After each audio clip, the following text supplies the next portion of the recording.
1988年12月12日早晨8点30分，在伦敦西南部繁忙火车铁路干线克拉普汉姆车站附近，发生了一起历史罕见的火车相撞大惨剧。两列分别载满上班的人们的火车，先行发生碰撞翻倒，接着又遭到从后而来的一列空火车的撞击，致使首批正在逃生的火车乘客再度惨遭横祸事故，造成至少35名乘客罹难，150人受伤，当中有数十人情况危急。事发现场一度陷于混乱，消防队员能够设法抢救出被困的火车乘客吗？现场场面惨不忍睹，事出何因？让我们回到事故现场，揭开事故缘由。1688年，光荣革命的爆发宣告了资本主义的诞生，新的生产关系解放了生产力，使得手工业有了新的发展，同时也带动了机器大生产，这就为机器的发明和应用创造了优良的条件，同时也拉开了工业革命的序幕。工业革命中，大机器生产逐步取得了主导地位，促进了机器的发明、应用，蒸汽机也应运而生。几十年以后，蒸汽火车头问世了。1825年9月27日，由斯蒂芬森自行设计并亲自驾驶的世界上第一辆蒸汽式机车在英国斯托克顿达灵顿铁路上成功运行了31.8千米，这标志着近代铁路运输业的开端。铁路以其迅速、经济、便利的特点受到人们的喜欢和推崇，英国也由此成立铁路的发源地。在英国，铁路线的总长度为37000多千米，每年有7亿人次乘坐火车。铁路已经成为现代生活中不可或缺的一部分，为人们提供了最高的安全保障。然而，就是在人们对它期望越高时，它引发的事故却带给我们意想不到的极大震撼，给了英国铁路事业重重一击。1988年12月12日，星期一早晨7点18分，乘客们匆匆赶上从巴兴斯托克开往瓦特罗的列车，此时正是上班的高峰期，车厢里大约有900名乘客。由于乘客众多，车厢里显得极为拥挤，还有部分乘客只能站着。走道里站着一位高而瘦的中年妇女，她肩上背着一个简单的挎包，左手下垂，右手扶着座椅，微笑着看向面前座位上的一个小姑娘。她的左边站着一位年轻的姑娘，穿一套橙色的运动装，显得格外精神。这位年轻的姑娘旁边的座椅上坐着2个身着校服的约12、13岁的学生，他们在进行愉快的交谈，因为他们即将前往瓦特罗欣赏一场难得的世界音乐巡回演出。一个年轻貌美的女子靠窗站着，她背着单肩包，左手抓住头顶上的铁杆上的拉环，以保持身体平衡，双眼看向窗外，沉默不语。看着窗外飞驰而过的景色，她若有所思。在走道的另一边坐着一位年老的男人，他戴着一副眼镜，双手捧着一本厚厚的书，是一本关于经济方面的论著。他是一所大学的经济学教授，现在正准备前往瓦特罗参加今天即将召开的一场经济论坛。也许是早上赶得太急，他连早餐都没来得及吃。这会儿车上刚好有早餐提供，他正欲起身去买，却被身边的一位男子叫住了。这是个30来岁的年轻人，身穿军用棉大衣，脚穿高筒皮靴，高个子，方脸盘，长得很魁梧，下巴上有一颗小小的黑痣，一双眼睛闪着光亮，使人觉得粗犷又精明。他叫费尔顿，是一位在职军人，刚刚休完假，准备从家返回部队。他见教授在聚精会神看书，而且年岁已高，行动也不太方便，于是主动要求厉老教授去买早餐。老教授明白了年轻军人的想法后，不住地向他点头致谢。青年军人笑着表示不用客气，就径直朝餐车走去。巴兴斯托克列车上乘客虽然多，但车厢里依然是那么和谐。列车飞快地行驶着，很快就要到达中转站克拉普汉姆了。克拉普汉姆是伦敦一个大的中转站，位于伦敦以南，每天从这里中转的旅客不计其数，因此这里也显得特别繁忙。同时也带动了这一地区经济的发展与繁荣。早上6点14分，另一列客运列车普券列车从普勒准点发出了，它和巴兴斯托克使用的是同一条铁轨。普勒列车紧跟在巴兴斯托克列车的后面。普勒列车载有500多名乘客，他们从不同的地方而来，相聚在这个温暖的车厢里。虽然彼此都不相熟，但每个人都向别人投出了最友善的微笑。妈妈，幼稚园里会认识很多小朋友吗？在普勒列车第一节车厢里传来了一个稚嫩的声音，这是一个刚刚满3岁的小姑娘，她胖乎乎的脸上长着一对大大的眼睛，薄薄的嘴唇，高高翘起的小鼻尖，一头金黄的头发自然地卷曲着。她瞪着那双圆溜溜的蓝眼睛，身体倚靠着一位大概30岁的妇女，好奇地问：是的，宝贝，那里会有很多小朋友，你们会成为很好的朋友的。这位坐在座位上的妇女是小姑娘的妈妈，她顺势抱起了倚着自己的小女儿，让女儿坐在自己的双腿上，耐心地回答着女儿的提问。在车厢的走道内，有一位步履蹒跚的老太太，她就是布朗尼太太。今天一大早，她就穿戴整齐地赶到了车站。今天她要去参加一个重大的活动，就是养老院建成50周年纪念。作为组建养老院最早的成员，布朗尼太太虽然年岁已大，但其高贵的气质犹存。列车在行进，人们的快乐也在互相感染传递着，这让我们看到了一个社会的缩影。在繁忙的学习工作下，还有着更多能让我们感动和记住的精彩瞬间。火车的奇妙在于，每天无数条铁路上奔忙着无数节车厢，上车和下车都有不同的场景，大家怀着不同的目的踏上了同一列列车。然而同一列火车上也许会有多个不同的结局。当巴兴斯托克列车到达伦敦以南的克拉普汉姆中转站时，司机看见前方的138号信号灯在黄红之间跳闪。咦，这个信号灯是不是坏了？它为什么忽闪忽闪的？到底是红灯还是黄灯？这样跳闪会给列车带来麻烦的。带着疑问，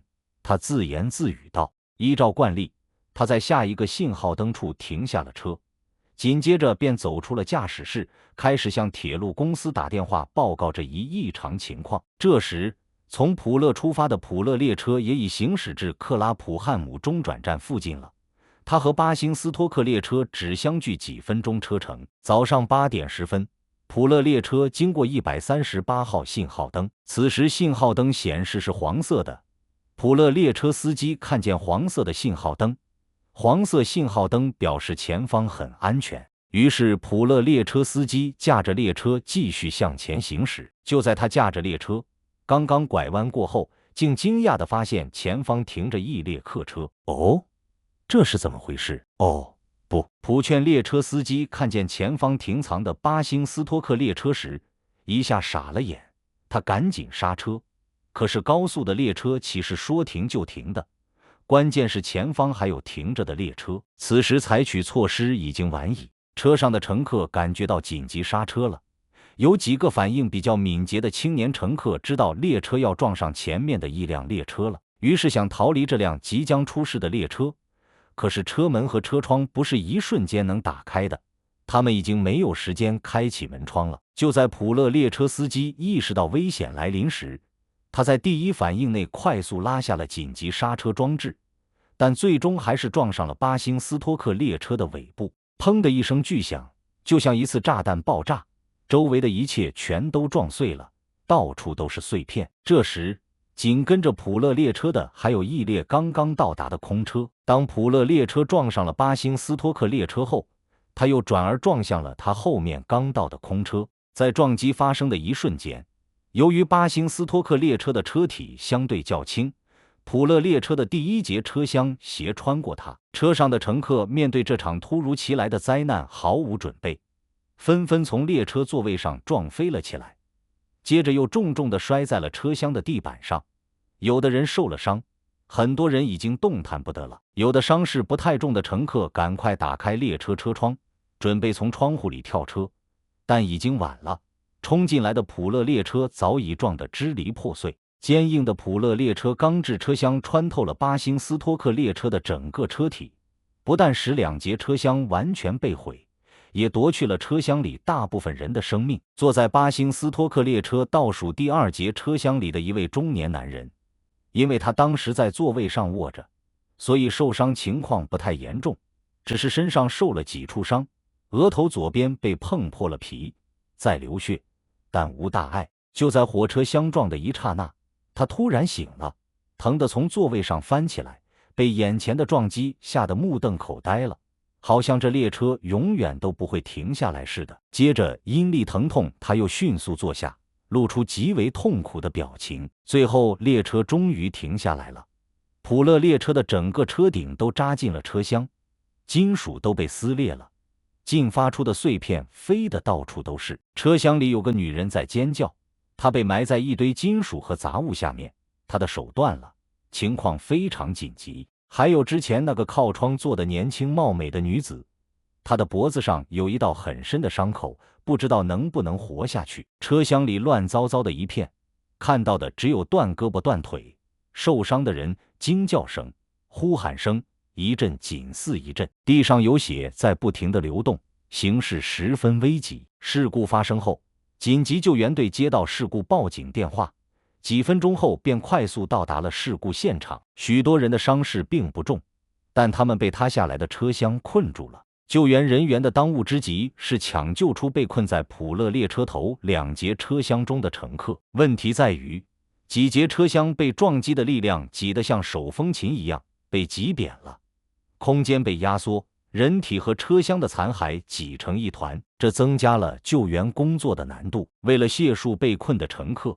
消防员和医疗队必须千方百计先切开扭曲的车厢。救援人员找来电锯，试图将车厢切开，可多历了半天才只划开了一道痕迹。他们又找来切割机，经过大家齐心协力，车厢终于被切开了。救援人员从切开的扭曲的车厢艰难地钻了进去，车厢里面已经是面目全非，到处都是人的残肢和被切成2半的尸体，到处都是碎片，根本无法辨认。救援人员甚至还见过一副大脑从碎裂的头盖骨中掉出来，只有高速相撞才会造成这样的伤害。为了拯救伤者，救援人员不得不从死者中间走过去，这让他们感到很为难，因为即使他们已经死了，也不能踩踏他们的尸体，所以救援人员要尽量避免踩着死去的人，这也增加了救援工作的难度。就在其中的一个救援人员正抬起腿准备从一具尸体旁穿过时，突然被他后面的一位同伴拉住了。他顺着同伴的眼向车厢一角望去，只见车厢一角的座椅下，一位妇女用身体拼命地护着身下的孩子，她已经伤得不成样子了，浑身流淌着血，那鲜红的血在空气的作用下早已经凝固了。救援人员小心地翻动这位妇女的身体，看见了护在她身下的小女孩。小女孩身上好像没多大的伤，只是昏迷了。救援人员立即将她抬上了担架，送到了临时救助台。而之前在巴辛斯托克列车上那位帮助老教授买早餐的年轻军人，因为有过灾难防患经验，所以他受的伤害也不太大。在确定自己受伤不严重的情况下，他协助救援人员一同开始救助伤员。这2列火车上共有1500名乘客，其中有近1/3的人受了伤。轨道旁设立了一些临时医疗站，以便尽快抢救伤者。救援行动因受地形限制而变得更加困难。救护队员和医生在轨道旁处理完伤员后，要将他们抬上一个陡峭的路基，并翻越一道3米高的围栏，才能到达救护车所在的地点。伦敦派出了67辆救护车等候运送几百名伤员，有5家医院处于紧急状态，许多正在休假的医生和护士在接到事故救援的电话后，都取消休假，纷纷赶回医院，准备接收第一批伤员。7个半小时以后，最后一具尸体被抬走了。在这场灾难中，共有35人丧生。这次严重的火车相撞事件造成了至少35名乘客罹难，150人受伤，当中有数十人情况危殆。事故的发生震动了英政府高层领导人。英国国家运输大臣于事发后亲临该区视察。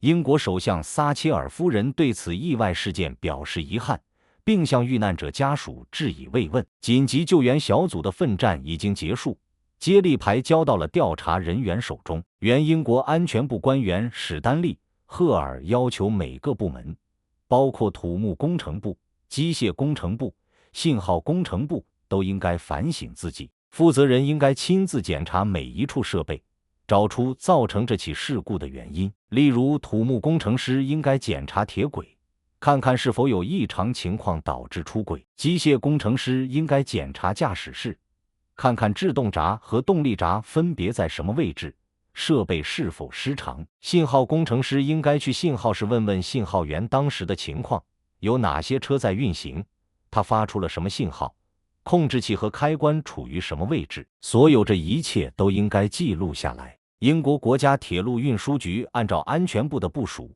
组织了调查人员，开始对此次列车相撞事故进行调查。在事故发生前，巴兴斯托克列车的司机停车报告说，有一个信号灯由红变绿，所以调查员们直接去检查了信号室里的设备。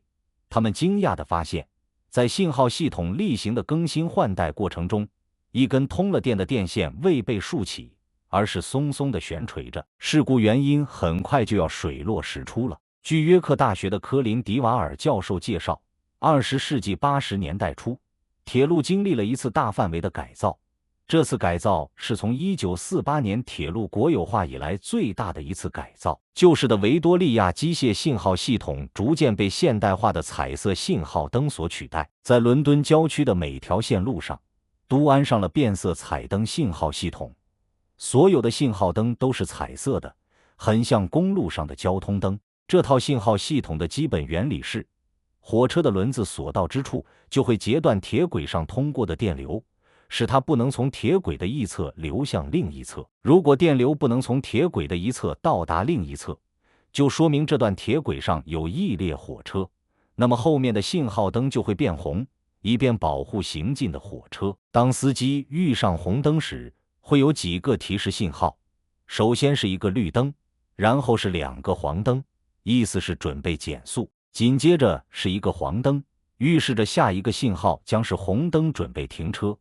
最后司机才会看见示意停车的红灯。很明显，在克拉普汉姆事故中，这套信号系统失灵了。那么问题出在哪儿呢？为了解开这个谜，一个由安东尼·海登 QC 爵士领导的调迅速成立。利用活动模型，他们标出了可能出现问题的位置，特别是信号箱中那根松散的电线。经过仔细调查，调查人员指出，问题正是出现在信号箱中那根松散的电线上。由于信号部门技师的疏忽，这根电线未被竖起，它带着电，碰到那个本应远离的接头时，就把电直接传给了信号灯。所以电流不是按常规在铁轨中流动，而是直接流向信号灯，使灯变绿。因此，当巴兴斯托克列车的司机打电话时，他认为后面会有红色信号灯保护他。然而，正是那个失灵的信号灯，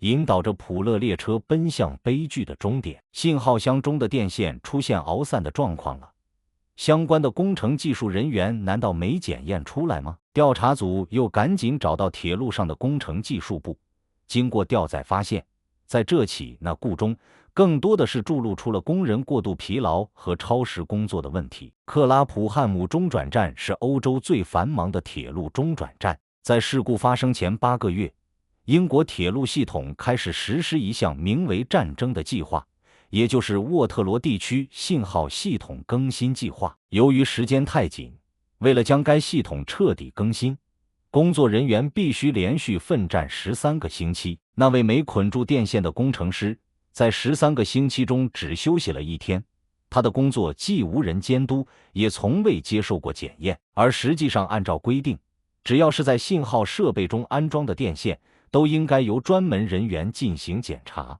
不幸的是，那段时间内有很多信号工程开工，需要大量降低成本，相关的工作人员加班时间太长，这项规定被忽略了。任何用于铁路的安全系统都不能仅仅依靠科技，因为铁路不仅是工业，也是运输服务业，它同时还要依靠操纵这些系统的人。从铁路国有化之后，英国铁路部门进行了一次又一次的重组，他们在1982年、1984年、1986年都曾重组过。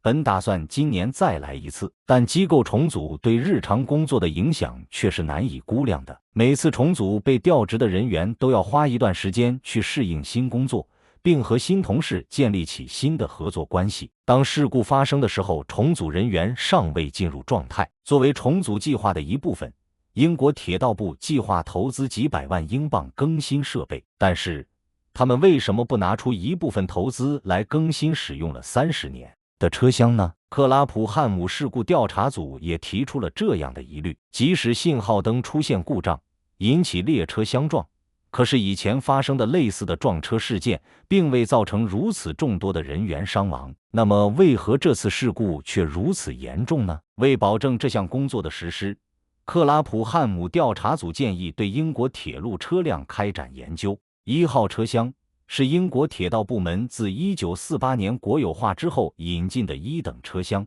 是当时的经典设计。它有一个非常结实的钢底，可以承受减震器和车钩的压力。车厢顶部是用相对较轻的材料制成的，可以保证它基本不受恶劣天气的影响。如果有现代化的铁路车辆，就不会有这么多的死伤，因为那样的车厢不会严重变形。这次事故之所以伤亡惨重，主要是因为普勒列车的第1节车厢完全崩塌了，它撞上前面的列车，被劈成2半，一节车厢爬上另一节车厢，并压在它的车顶上。在克拉普汉姆事故中，车厢的层叠是造成乘客死伤众多的罪魁祸首。如果设计2辆一模一样的车厢，说不定事故的伤亡就能减小。气动力减速器跨国公司的研究人员德拉斯丹提出了这一设想，但这个想法在当时并未付诸实施，不过在以后的设计中倒是有所反映。今天的火车经过重新设计，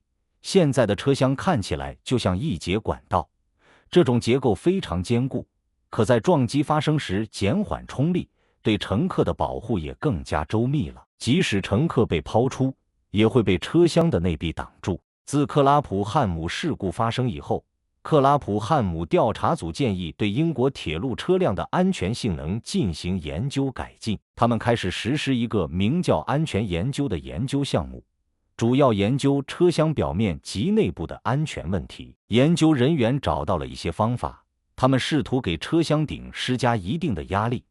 随着压力的逐渐增加，他们对车厢可能会出现的情况做了预测。实验虽然完成，但他们仍未满足，因为这只是静态的实验，每样东西都是事先设定好的。在德贝，研究人员将一个铝制158车厢以超过48千米的时速撞向一个火车头。出乎意料的是，铝车厢几乎毫发未损，火车头的情况反而较为严重。他们十分高兴，结果和之前预测的一样。除此之外，研究人员还在一间很长的厂房中做了车厢相撞的实验，通过车厢里的人体模型来观察事故发生时人会受到哪些伤害。一系列实验使他们意识到车厢内部设施也需改进，所以在以后的设计中，研究人员去掉了车厢中的尖锐物体。另外，他们还发明了一种高倍防撞椅用于新车厢中，在事故中不会被摔碎，以保护人体在事故中少受伤害。这次事故同时也将列车自动保护系统纳入了有关方面的研究视线。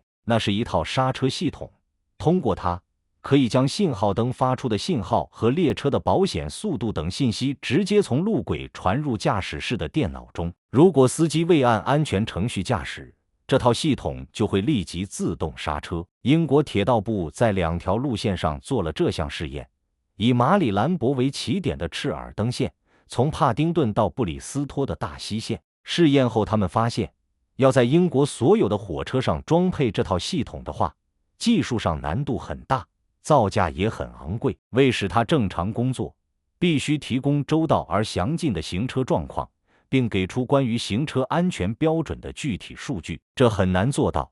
事实上，这是不可能的。这就意味着，花大量经费购买的装置虽然安装了有3-4年，但并没有真正的投入使用。很多人认为列车自动保护装置可以防止克拉普汉姆事故的发生，但理查德·霍普指出，在克拉普汉姆事故中，那套装置根本起不了作用。原因很简单，根据信号灯的颜色，自动保护系统传送给火车的信号和信号灯传送给司机的信息是一样的。既然那根出了故障的电线使信号灯显示绿色，那么保护系统自然也会断定前方一切正常。在这种情况下，用不用都无关紧要。如果巴辛斯托克列车司机有一个无线电，他就不用停车打电话了，而用无线电报告险情，这样会避免悲剧的发生吗？可问题是，信号员不一定能意识到出了问题。如果能让信号员及时了解情况的严重性，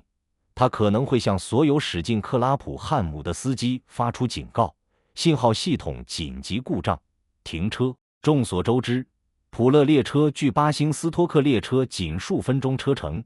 假如司机能在这么短的时间内把车刹住，也许能避免这次事故，但这也很难说，因为谁也不能肯定计时是否精确。只能说，在火车上安装无线电也许对司机会有帮助。海登报告则提议，在所有列车上安装黑匣子。黑匣子对事后的调查以及事故的定性有很大帮助。司机刹车了吗？自动系统给了他什么样的警告？他经过的信号灯显示了什么样的信号？这些都会被记录下来，并得到证实。特别是如果司机遇难，就没人能提供这方面的证据，而黑匣子可以。黑匣子对事故调查人员的帮助会很大。根据反垄断法，英国铁路部门被分割成许多不同的公司，每家公司都要遵循安全条例。可以说，乘客的安全始终是第一位的。那么，他们真的安全吗？史丹利·赫尔乘火车走遍各地，他表示从来不担心会到不了目的地。他觉得乘坐火车是绝对安全的。理查德·霍普也认为乘火车非常安全。虽然航空已经取代铁路成为最安全的交通方式，但铁路仍是陆路交通中最安全的交通方式。公共汽车排在第2位，而小汽车也许会比铁路危险5到10倍。至于摩托车，比火车要危险100倍。今天，在克拉普汉姆，只有一座纪念碑在默默地诉说着那场灾难。但是海登报告提出的93条建议绝大部分被采纳了。然而，不论安全系统有多完善，关键还在于减少人为的失误。如今，铁路已成为一种非常安全的交通方式。不幸的是，在英国乃至全世界，人们在铁路安全方面所取得的进步，绝大部分是从事故中学来的。这一点人们不得不承认。而如何进一步提高铁路安全性能，则是克拉普汉姆事故对我们提出的更高要求。克拉普汉姆事故是人类历史上又一场人为的事故，给人类带来了灾难。通过这场重大灾难，也许人们能从中学到很多东西。只是希望这样的事情以后再也不要发生了。火车满载的不仅仅是行色匆匆的乘客，更多的是一个又一个故事，一个场景，还有所有人的快乐和伤悲。希望快乐可以一直继续，让悲伤还是越少越好。